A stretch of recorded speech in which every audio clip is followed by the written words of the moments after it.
Goeiemôre geliefdes, van my en die hele beleefspan af, baie welkom. Dit is so goed om saam met julle te kan wees en ek kan absoluut nie glo ons eerste week van 2026 is reeds agter die rug nie. Beleef gemeente is opgewonde vir die jaar wat vir ons elkeen voorlê en ek vertrou dat julle sal aanhou saam met ons hardloop, saam met ons vertrou en net saam met ons hoop dat hierdie jaar iets besonders gaan wees. Nou elke jaar, 'n nuwe jaar, bring nuwe dinge, nuwe ideale en ek is so opgewonde om af te skop met 'n splinter nuwe reeks. Nou ek wil sommer van die begin af waarsku. Vandag se boodskap gaan moontlik 'n probleem oopmaak, losmaak in jou binnekant, maar ek gaan nie probeer om vandag daai probleem op te los nie. Hoekom nie? Nie omdat ek nie wil help nie, maar omdat baie van die belangrikste dinge in die lewe nie in 30 minute reggemaak kan word nie. En as jy aan die einde van vandag se boodskap bietjie gefrustreerd voel, dan wil ek hê jy moet weet, dan het die boodskap sy werk gedoen. So, met die risiko om jou effens ongemaklik te maak, wil ek 'n vraag vra, wat jy waarskynlik nie verwag om te hoor van 'n predikant af nie. Nou, as jy reg vir daai vraag, hier is die vraag. Het jy al ooit gevoel dat Christendom nie werk soos jy gedink het dit sou werk nie? Nie dat jy ophou glo het nie dat jy weggeloop het van die geloof of nie, jy glo nog, jy bid nog, jy probeer nog, maar iets voel af, iets werk nie. Vir party mense wys dit so, dit manifesteer so in hulle lewe. Jy raak moeg vir besig wees, die besig wees van kerk. Jy raak moedeloos omdat gebede nie beantwoord word soos jy gehoop het nie. Jy dink jy doen alles reg, jy probeer, jy doen alles reg, maar dinge bly eenvoudig net verkeerd loop. En ergens begin jy wonder, jy begin twyfel, jy dink, Here, werk hierdie werklik, Vir ander is dit meer persoonlik. As ek aan 'n voorbeeld kan dink, dalk het jy groot geword in die kerk, jy was daar elke Sondag, jy was betrokke, jou familie was betrokke, maar by die huis het jy iets anders te gesien, iets anders te beleef. Jy het gebid en tog dinge het nog steeds uit mekaar uitgeval. En die vraag wat jou bly knaag, wat net sit hier en dit bly hang, is, God, het U my gehoor? Vir anders was dit nie noodwendig so dramaties nie. Byvoorbeeld lyk dit anderste, maar dit kan gevaarliker wees. Eintlik, jy gaan kerk toe, jy lees jou Bybel, jy doen jou daaglikse Bybelstudie, Bybelplan, jy's 'n goeie mens, jy lewe 'n ordentlike lewe, maar as jy eerlik is jy nie regtig vervul nie. En dan fluister daardie vraag in jou hart. Daar moet 'n beter manier wees om hierdie ding te doen. Dis hoekom Jesus se woorde in Johannes 14 so ongelooflik belangrik is. Lees gou saam. Moenie dat julle harte ontsteld raak nie, julle glo in God, glo ook in my. In die huis van my Vader is daar baie woonplekke. As dit nie so was nie, sou ek vir julle gesê het, ek gaan om vir julle 'n plek gereed te maak. En as ek gegaan het, vir julle 'n plek gereed gemaak het, kom ek weer en ek sal julle na my toe neem, sodat julle ook kan wees waar ek is. Julle ken die weg na die plek waarin ek gaan. Thomas sê toe vir hom, Here, ons weet nie waarheen U gaan nie, hoe kan ons die weg ken? Jesus antwoord hom, ek is die weg en die waarheid en die lewe. Niemand kom na die Vader toe behalwe deur my nie. Geliefde, Jesus sê nie net, ek wys vir jou die pad nie, hy sê, ek is die weg. En hier is wat ons maklik miskyk en wat so belangrik is, daar is 'n enorme groot verskil tussen om reg te wees en om iets reg te doen. Die manier waarop jy iets sê, maak saak. Die manier waarop jy iets doen, maak saak. Byvoorbeeld, en ek dink alle getroude mense sal hierdie regtig kan verstaan, dalk pynlik kan verstaan. Jy kan dalk sê, hoorie, is dit wat jy gaan aantrek? Is dit hoe jy gaan uitgaan? Of jy kan sê, liefie, is daai wat jy gaan aantrek? Jy doen dit op 'n ander manier, jy sê dit op 'n ander manier, dieselfde woorde, maar as jy heeltemal 'n ander uitkoms, een lei na 'n rustige gesprek, prakties en so, en die ander een lei na berading, trauma, frustrasie, 'n fight, Julle weet waarvan ek praat, en baie van die mense sê, broer, dit maak nie saak hoe jy dit sê nie, jy is in die moeilikheid. Maar dis presies dieselfde in ons geloof. Ons praat baie oor die waarheid van Jesus, en dit is belangrik, maar ons praat baie min oor die manier waarop Jesus geleef het. Nou, hier's 'n baie interessante feit, dalk weet jy dit nie, die eerste Christene was nie eers Christene genoem nie. In die boek van Handelinge was hulle bekend as die mense van die weg, the people of the way.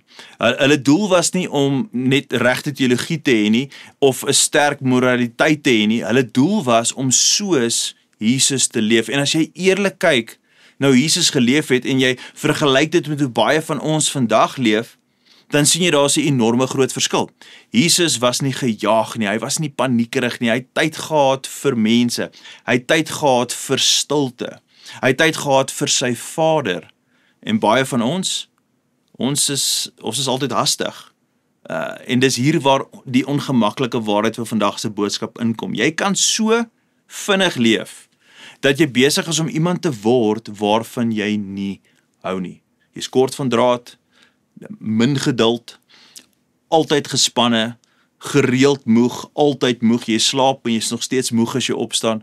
Dalk kyk jy terug na ou foto's, ou seisoene, en jy dink, en as jy nou prakties kan dink, ou foto, jy was nie noodwendig ligter nie, maar fisies was jy innerlik ligter. En dis nie omdat jy minder verantwoordelik was nie, dis net omdat jou ritmes moontlik anders te was. En dis waar hierdie sin alles verander. Hierdie sin, die manier waarop ek en jy die werk van God doen, kan besig wees om die werk van God in ons te vernietig. Nou vir party van ons is dit nie eers God se werk nie, dis nie voltydse bediening nie, dis ons leefstyl, ons pas, ons tempo, en die wêreld sê, druk harder, beweeg vinniger, hou net aan, moenie stop nie, gee, wys, doen. Maar die Bybel waarsku ons baie prakties in Spreuke 14 vers 12, wanneer dit sê, daar is 'n weg wat vir die mens reg lyk, maar die einde daarvan is die pad na die dood. So geliefde, nie alles wat reg lyk, bring noodwendig lewe nie. En hier is Jesus se uitnodiging na ons, en presies wat Jesus vir ons sê, en dit klink dalk vreemd, maar Matteus 11 vers 28 lees ons, kom na my toe, almal wat moeg en oorlaai is, en ek sal julle rus gee. Neem my juk op julle en leer van my, want ek is sagmoedig en nederig van hart, en julle sal rus kry vir julle siele.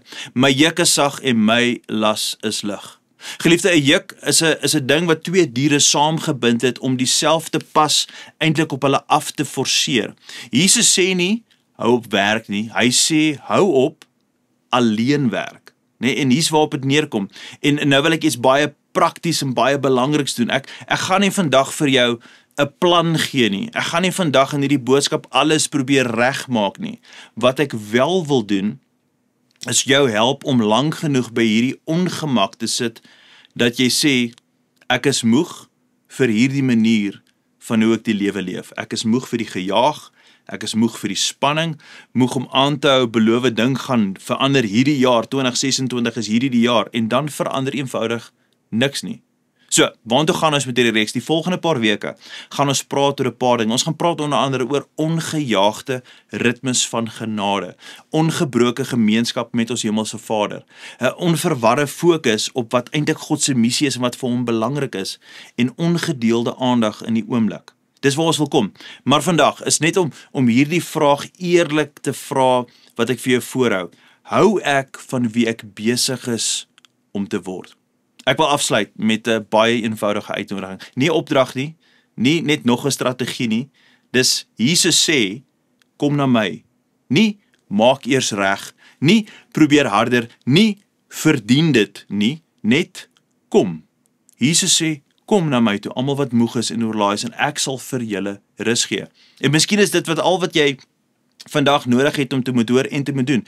Jy hoef alles te verstaan nie, jy hoef vandag alles op te los nie, net kom na Jesus. Geliefde, daar's 'n beter manier, en sy naam is Jesus. As jy vandag hierdie boodskap geluister, jy besef jy is op daai plek waar jy geniet nie wie jy word nie. Daar's ritmes wat nie gesond is nie, daar's gewoontes wat moet verander, en jy probeer en jy bid en jy wonder. Geliefde, Jesus sê kom net. En vandag is die uitnodiging dat jy sal kom na hom toe. Dalk voel jy ken hom. En al wat moet verander is gesonde ritmes, en jy is opgewonde vir die reeks wat voorlê.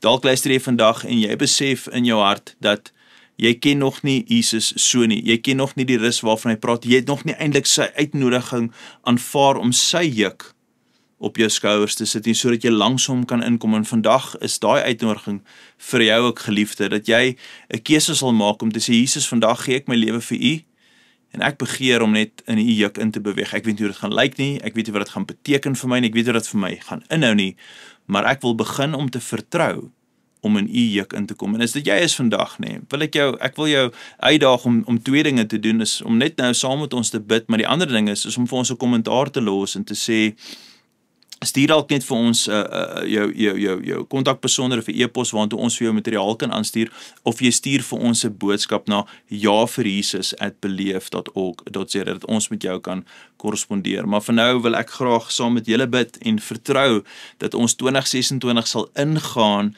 in die pas van Jesus, sy uitnodiging sal aanvaar om onder sy juk in te beweeg.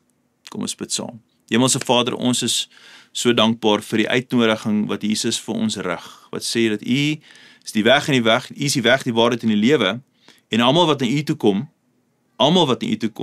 en vertrou dat U is ons Heerser, ons Saligmaker, ons Verlosser, U is die een wat vir ons vrede en rus kan gee wanneer ons op daai weg begin loop, wanneer ons die juk optel, dan verander alles in ons lewens. En daarom Jesus, vandag bring ek elke liewe persoon, net so ek myself na U toe bring, en ek begeer, Here, dat 2026 se ritmes, se gewoontes, se pas anders sal lyk, want ons sal leer om te wandel en te stap soos Jesus gewandel en gestap het. Here, nie meer verklaringe van waarheid en teologie nie, maar 'n leefstyl wat wys ons ken Jesus en ons stap saam met hom. En dan elke persoon vandag wat wonder of hulle by U kan uitkom, of hulle goed genoeg is, of hulle dit verdien, Here, bid ek dat U deur die kosbare Heilige Gees daai leuns nou sal afstroop, weg sal vat en vir hulle sal wys. Dit gaan nie oor ons pogings, ons eie ywer, ons durf en ons perfeksionisme nie, Here. Ons kan niks doen om te verdien wat U vir ons gee nie. Ons moet net begin vertrou. En daarom bring ek elke persoon vandag voor U, Here, wat vandag sê ek wil 'n keuse maak om op U te begin vertrou, om hulle te hoor, dat hulle U sal hoor, en dat hulle sal beweeg in pas met U. Dankie Jesus, dat U altyd ons gebede aanhoor, dat U altyd wanneer ons na U toe kom, U draai nooit weg van ons nie, en daarom loof ek U daarvoor, ek dank U daarvoor, en ek dank U, dat 2026 vir ons 'n fantastiese jaar gaan wees van nuwe ritmes, nuwe gewoontes, want ons stap saam met Jesus in sy juk. So ons gebed in die mooi naam van Jesus, bid ons dit, amen en amen. Geliefde, ons is opgewonde vir hierdie reeks wat voorlê. Ons vertrou dat julle sal aanhou inskakel met die oordenkings en ook so met die volgende paar preke wat voorlê oor hierdie reeks. Sien julle maandag, gaan in vrede. Totsiens.